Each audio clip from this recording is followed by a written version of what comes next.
मुलांसाठी काही बनवायचं म्हटलं ना मंडळी तर विचारच येते. मी म्हटलं माझ्या मुलाला की आज नाश्त्याला पालक पराठे बनवते, तर तो म्हणते नाही नाही आई आज मला पालकपुरी खायची आहे. तर म्हटलं ठीक आहे बेटा, चल आता बनवते तुझ्यासाठी पालकपुरी.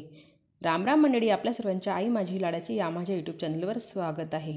तुम्ही जर माझ्या चॅनलवर नवीन असाल तर माझ्या चॅनलला लाईक शेअर सबस्क्राईब करायला विसरू नका. आणि हो, कमेंट करायला तर नक्कीच विसरू नका आणि सांगा की तुम्हाला नवीन कोणकोणत्या रेसिपी पाहायला आवडेल. आणि ही रेसिपी आवडल्यास लाईक शेअर सबस्क्राईब नक्की करा.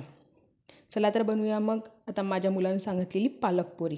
त्यासाठी काय केलं आहे, मी इथे घेतलेली आहे पालक घेताना नेहमी स्वच्छ निवडून नंतर चांगली धुवून नंतरच वापरा बरं का. ना पावसाळ्याची तर विशेष काळजी घ्या.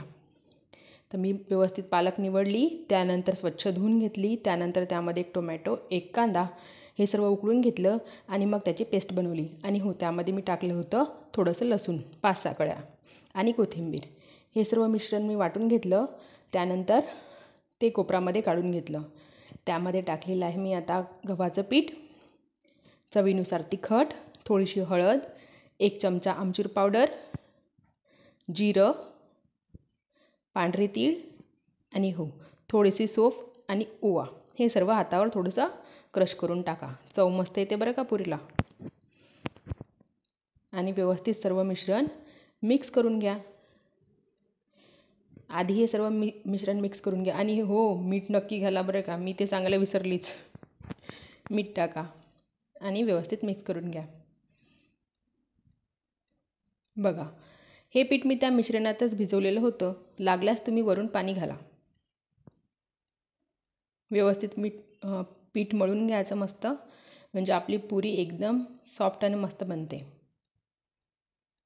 जर तुम्हाला क्रिस्पी पाहिजे असेल तर तशी पण तुम्ही तळू शकता.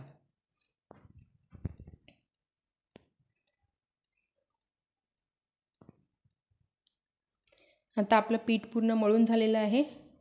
बघा, या प्रकारे तुम्ही व्यवस्थित पीठ मळून घ्यायचं. एकदम घट्ट नाही आणि एकदम सॉफ्टही नाही. या प्रकारे आता आपण पुऱ्या लाटून घेऊया. त्यासाठी मस्त छोटे छोटे गोळे बनवायचे आणि छोट्या छोट्या पुऱ्या लाटून घ्यायच्या, तुम्हाला पाहिजे त्या आकाराच्या. इकडे मी तेल गरम करायला ठेवलं होतं. त्यामध्ये आता आपण पुऱ्या तळून घेऊया. बघा, आपली पुरी अशी टम्म फुगणार ना. बघा, फुगली की नाही आपली पुरी टम्म. खायला तर एक नंबर क्रिस्पी. माझा मुलगा तर बेटा खुशच होऊन गेला. तुम्ही या प्रकारे पालकपुरी नक्की बनवा आणि तुमच्या मुलांनाही खुश करा. आणि रेसिपी आवडल्यास लाईक शेअर सबस्क्राईब करायला विसरू नका. धन्यवाद. आणि भूक लागली असेल तर आता खाऊन घ्या.